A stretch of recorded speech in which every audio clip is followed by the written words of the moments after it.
Hello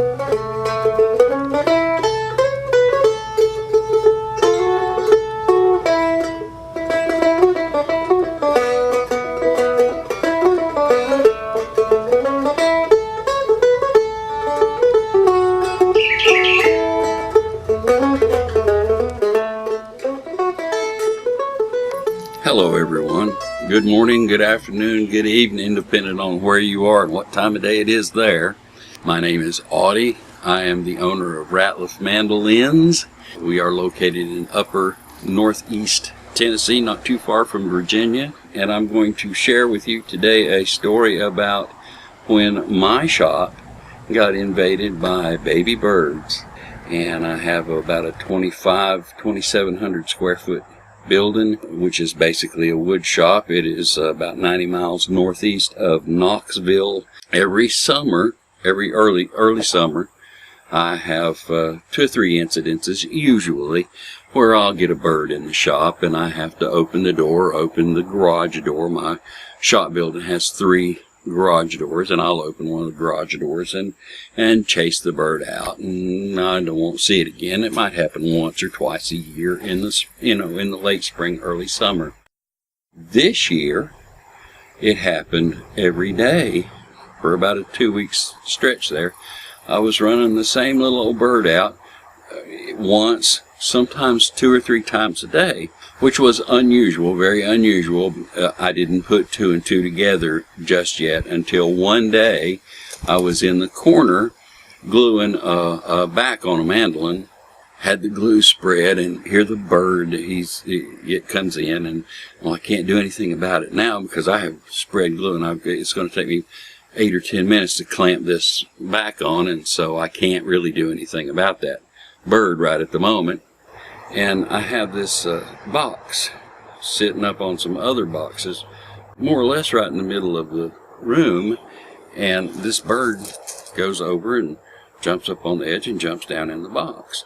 Well, I can't do anything about it, but I see it out of the corner of my eye that this bird's in this box, and 30 seconds later it comes out of the box, takes off and hops down the floor and kind of disappears. Well, when I get done, I walk over to see what was in there, and to my surprise, in the preceding 2 weeks that I've been running this bird out of the shop every day, it's not only managed to build a nest, it's laid its eggs, and they're hatched already. So I have the cutest little baby birds in the middle of my shop.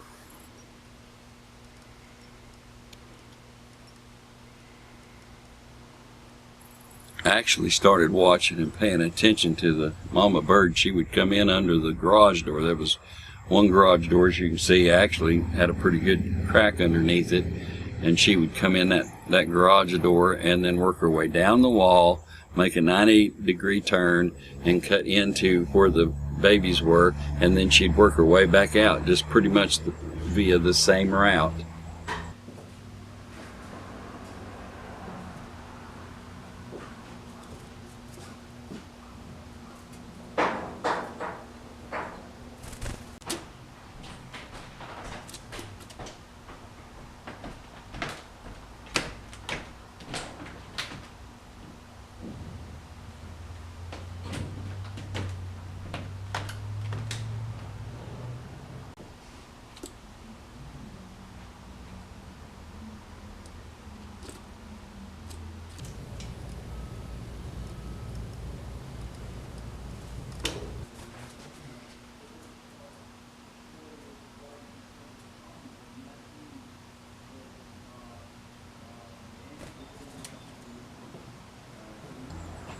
So I went and got the camera, and over the course of the next couple of weeks, as it turns out, they're Carolina wrens, and I'll tell you a little bit more about them in a minute.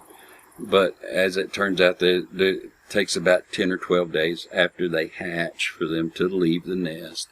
And so I had just gotten this new camera that I'm filming this with, actually, and didn't really know how to use it very well. And so I thought, well, this will give me a wonderful opportunity to learn how to take some close-up shots and everything, and that's what I'd done for the next couple of weeks. Every time I'd catch the bird in, I'd set the camera up and hit the record button and then just walk away and get these video clips that I'm going to run right now while I tell you about a Carolina wren.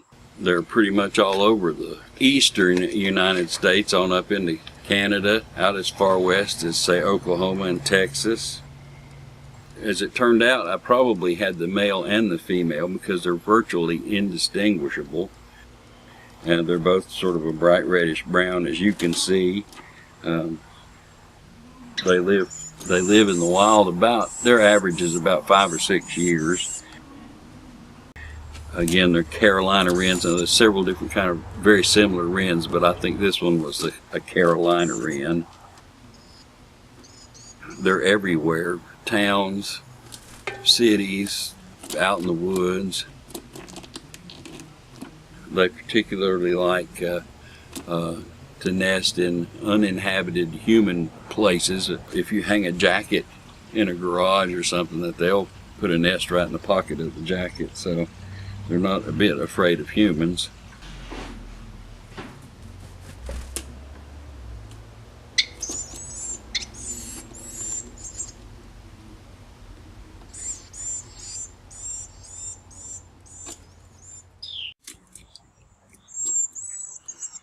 They don't migrate. They stay in the same area all year long.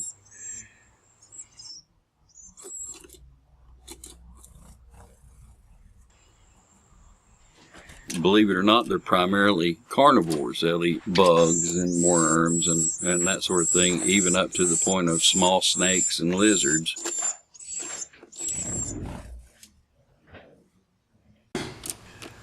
But they also will eat nuts and things like that when they have to.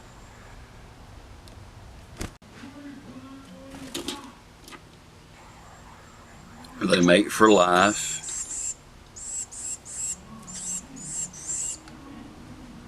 And although they didn't this year, obviously, they usually have more than one brood a year, sometimes up to 3, but quite often 2.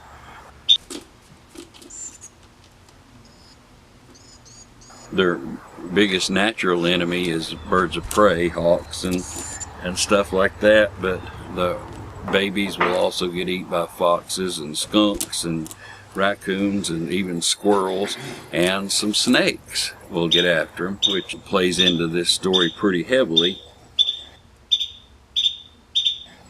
Like I said, it takes the babies about 10 or 12 days before they get big enough to come out of the nest, and sure enough, I come to work one morning and there were no babies in the nest when I checked it first thing. Started looking around. Of course, they're scattered in all the corners of the shop, hopping around trying to figure out what to do next. And the mother is in there. She's chirping and screeching and screaming and going on.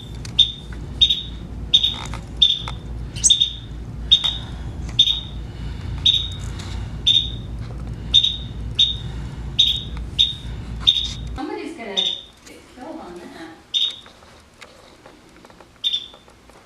I think I need to put cucumbers. Oh, here it comes. And so I threw open one of the garage doors and was trying to kind of shush the birds out. But I noticed that Mama kept staying in one particular area back over on the back wall of the shop, just raising all sorts of cane going on.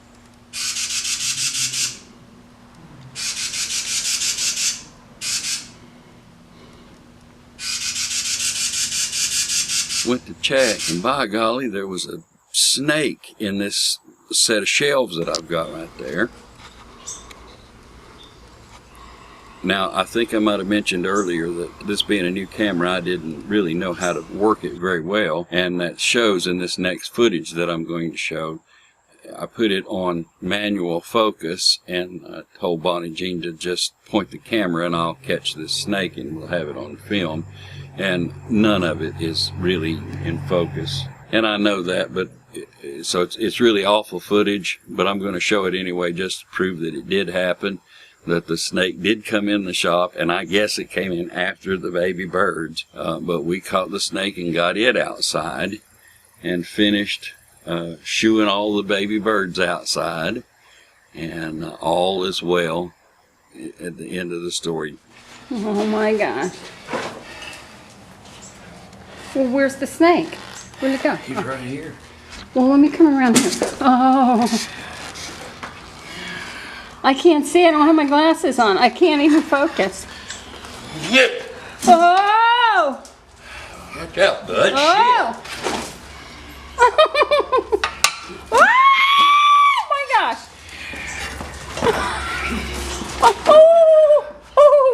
Oh. And they say, why don't you have flying?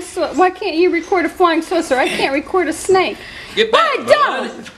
I don't need your help. Thank you. I can't even see where your hand is. Oh, okay. Wait till you see this video. It's going to be a beaut. Don't you get that thing near me. I'll drop the camera.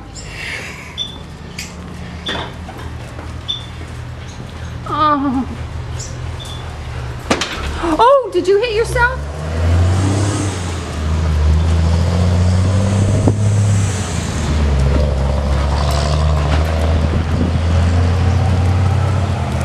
I can't keep up with you.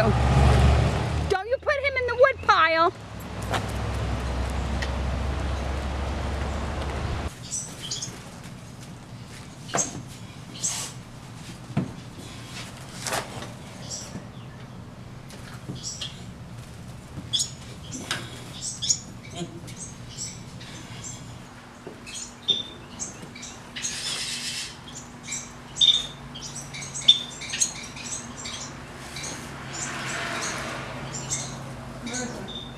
Up there by the water hose.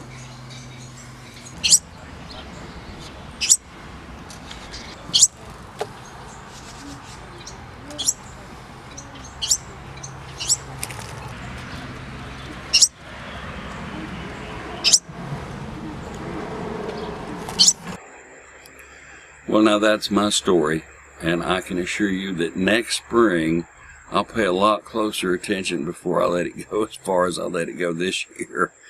I appreciate you watching. Look for other videos. Hit the like button and subscribe if you'd like. And we'll see you in the future. Thank you.